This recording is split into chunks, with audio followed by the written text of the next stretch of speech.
अब देखेंगे ये क्वेश्चन जो है, ये क्वेश्चंस आपके सामने है। ये क्वेश्चंस बहुत ज्यादा इंपॉर्टेंट है। ये क्वेश्चंस बहुत यानी VVI है। ये क्वेश्चंस मेरे प्यारे भाइयों बहुत बड़े क्वेश्चन एग्जाम में पूछा गया है, बहुत बार ये क्वेश्चन पूछा गया है और बच्चे इस क्वेश्चन को बनाते भी हैं और छोड़ भी देते हैं। रीजन क्या है छोड़ने का? क्योंकि उनको समझ ही नहीं आता कि ये क्वेश्चन बनेगा तो कैसे बनेगा। लेकिन ये क्वेश्चंस को मैं आज आपको बताऊंगा कि क्वेश्चंस कैसे बनना है। लेकिन बनाने से पहले आपको यह समझना है कि क्वेश्चन क्या कह रहा है। क्वेश्चन किसी भी, देखिए खासकर मैथ की अगर बात में बताओ तो मैथ के क्वेश्चंस को बनाने से पहले आप क्वेश्चन को जितनी बार हो सके, आप पॉसिबल है आप क्वेश्चंस को पढ़िए। क्योंकि जब तक क्वेश्चन नहीं पढ़ेंगे तब तक आपको हल तो आप कर ही नहीं पाएंगे, मतलब पहुंच ही नहीं पाएंगे आप। ठीक है, तो चलो देखा कि क्या है क्वेश्चन। यहाँ पर क्वेश्चन क्या कह रहा है कि दो घन है, दो घन जिसमें से प्रत्येक का आयतन 64 सेंटीमीटर है। प्रत्येक का मतलब कि दो घन है, तो इसका अगर आयतन की बात करें तो इसका भी आयतन आपका वही है, ठीक है, और इसका भी आयतन आपका वही है। बात समझ में आया? इसलिए मैं कहता हूं क्वेश्चंस बार बार पढ़ो कि दो घन जिसमें प्रत्येक का आयतन 64 सेंटीमीटर क्यूब, यानी इसका भी आयतन वही है और इसका भी आयतन वही है, के संलग्न फलकों को मिलाकर एक ठोस बनाया जाता है। मतलब कि ये घन, यानी जो यहाँ चित्र 1 में जो आपको दिखाई दे रहा है और चित्र 2 में जो आपको दिखाई दे रहा है भाई मेरे, ये दोनों को संलग्न फलक जो, यानी इसका और इसका, ये दोनों का जो किनारा है, ये दोनों किनारों क्या कर देना है, जोड़ देना है। अगर खुद सोच के बताओ मेरे भाई कि एक घन और एक घन दूसरे घन को, यानी एक घन को दूसरे घन के साथ अगर जोड़ेंगे तो ये घन है तो क्या बन जाएगा, घनांक बनेगा कि नहीं बनेगा? ये तो घन है, लेकिन एक घन को दूसरे घन के साथ अगर जोड़ देते हैं, इसको थोड़ा सा जोड़ देंगे, ऐड कर देंगे तो क्या बन जाएगा, घनांक बन जाएगा। किस तरह का, जरा ध्यान से देखेंगे किस तरह का बनेगा।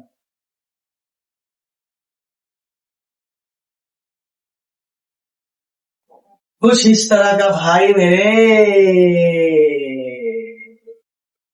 इस तरह का बनेगा। कुछ इस तरह का, बात समझ में आया?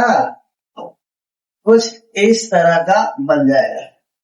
ये जब दो छोटे छोटे घन को आपस में मिलाएंगे तो ये जो बन जाएगा वो घनाभ बन जाएगा। ठीक है, और जब घनाभ बनेगा तो आपको मालूम है कि घन का क्षेत्रफल घन का आयतन अलग होता है, घनाभ का क्षेत्रफल घनाभ का आयतन क्या होता है, बिल्कुल अलग होता है। बात समझे कि नहीं समझे कि निकल गया ऊपर से? मैंने कहा कि दो घन को जब आपस में जोड़ेंगे तो कुछ इस आकार का हो जाएगा, घनाभ के आकार का हो जाएगा। तो जाहिर सी बात है, अब हमको तो मालूम नहीं कि इसके फल को जोड़ना है, पहले हमको ये इसका किनारा पता ही नहीं है कि इसका किनारे की लंबाई कितनी होगी, तो पहले तो वो पता करेंगे, करेंगे नहीं करेंगे? मैंने इतना आप समझे कि नहीं समझे कि जब दो घन को आपस में जोड़ेंगे, अब दोनों घन में से प्रत्येक घन का जो आयतन जो है वो इतना है 64, इसका भी क्या है 64 है, तो कह रहा है कि इसका क्षेत्रफल पता करने के लिए। ठीक है, तो क्षेत्रफल जब इसका होता है तो आपको मालूम होना चाहिए कि क्षेत्रफल होता है 2 into L D B H plus H L. यहाँ एल से लंबाई, बी से चौड़ाई, तो लंबाई गुना चौड़ाई प्लस चौड़ाई गुना ऊंचाई प्लस ऊंचाई गुना लंबाई, ये होता है घनाभ का क्षेत्रफल होता है। ठीक है, तो इसी पर बनाना। चलिए बनता कैसे जरा मैं आपको बस समझा देता हूँ। फिगर समझ में आ गया कि नहीं यार? क्योंकि ये दोनों फिगर को हमको अटैच करना है, ये दोनों फिगर को अटैच करेंगे तो कुछ इस तरह का आपको दिखाई देगा। ठीक है, ये दोनों फिगर में से प्रत्येक फिगर का जो आयतन है वो 64 सेंटीमीटर की है। तो पहले इसकी भुजा का बताएंगे, पता करेंगे इसकी भुजा कितनी है। ठीक है, इसकी भुजा कितनी है। जब इस दोनों की एक भुजा पता चल जाएगी तो दोनों की भुजा पता चलेगी, दोनों का आयतन तो सेम ही है। एक का भुजा पता चलेगा तो दूसरा का ऑटोमेटिक हो जाएगा। क्लियर हो गया? कोई दिक्कत नहीं है, आगे चलिए। तो यहां पर क्या करेंगे, मान लेंगे कि माना कि घन की भुजा, आप ए मान लीजिए, ठीक है, घन की भुजा क्या है, ए सेंटीमीटर है, तथा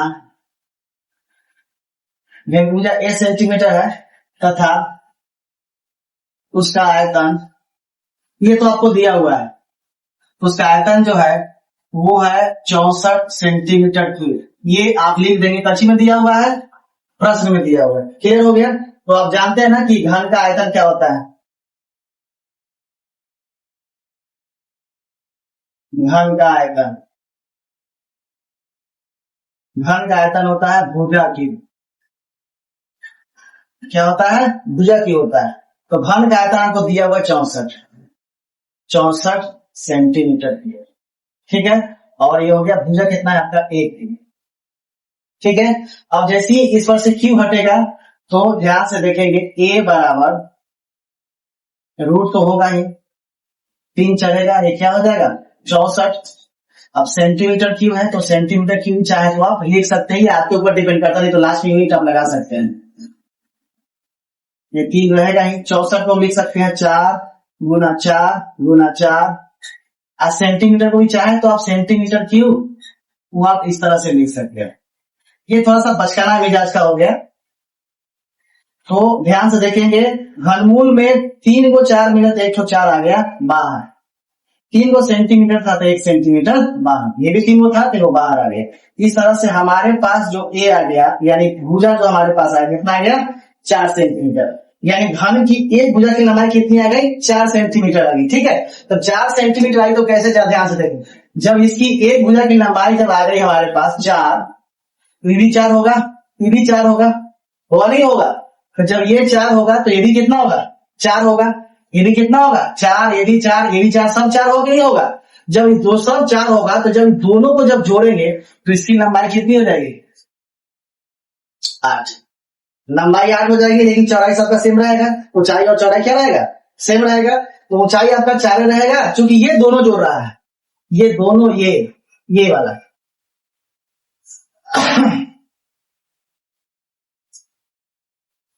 ठीक है, ये लंबाई जब जोड़ेंगे तो ये लंबाई, ये वाला और ये वाला, ये दोनों जोड़ कितना हो जाएगा 8 हो जाएगा। ये 8, ये 4, ये भी 4 हो जाएगा, ऊंचाई भी 4 हो जाएगा। समझ में आ गया? तो इस तरह से अब आपको क्या करना है, ध्यान से देखेंगे।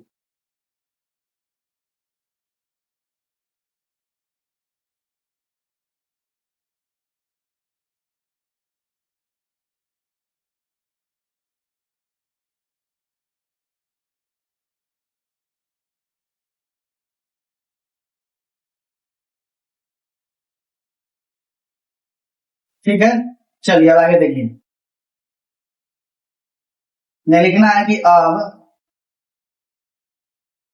जब घन की लंबाई 4 है तो यहां से लिखेंगे घनाभ के लिए,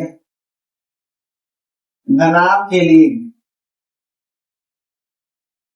घनाभ के लिए ध्यान से देखेंगे, घनाभ के लिए जो लंबाई होगी, लंबाई यानी लेंथ 4 प्लस कितनी हो जाएगी 4 बराबर कितना सेंटीमीटर 8 सेंटीमीटर। अच्छा, और चौड़ाई वो तो सेम रहेगा 4 सेंटीमीटर, तथा ऊंचाई h वो भी कितना रहेगा 4 सेंटीमीटर है। इसीलिए घनाभ का क्षेत्रफल, ठीक है, तो घनाभ का क्षेत्रफल क्या होता है 2 into L B plus B H, plus क्या होता है एच एल होता है। ठीक है, तो 2 10 के 10, एल हमारे पास कितना है 8 है, चौड़ाई हमारे पास कितना है 4 है, प्लस चौड़ाई 4 गुना 4 प्लस 4 गुना कितना 8, 8 चौका 32, ये वाला 8 चौका 32 प्लस 4 चौका 16 प्लस 8 चौका 32। ठीक है, जोड़ दीजिए 32 32 64 का 6 70 और 10 कितना जाएगा 80 हो जाएगा, और 80 में 2 से मल्टीप्लाई करेंगे तो 160 सेंटीमीटर स्क्वायर, ये आपका घन आपका क्या आ गया क्षेत्रफल आ गया। तो इस तरह से क्वेश्चंस को क्या करना है भाई, मेरे आपको डील करना है। ठीक है, आशा करता हूं कि ये क्वेश्चंस आपको समझ में आए होंगे, और आपसे रिक्वेस्ट है कि अगर ये क्वेश्चन समझ में आते हैं तो आप हमारे चैनल को सब्सक्राइब करें और ज्यादा से ज्यादा लोगों के बीच शेयर करें, ताकि मेरा वीडियो ज्यादा से ज्यादा लोगों के बीच पहुंचे। ठीक है, थैंक यू।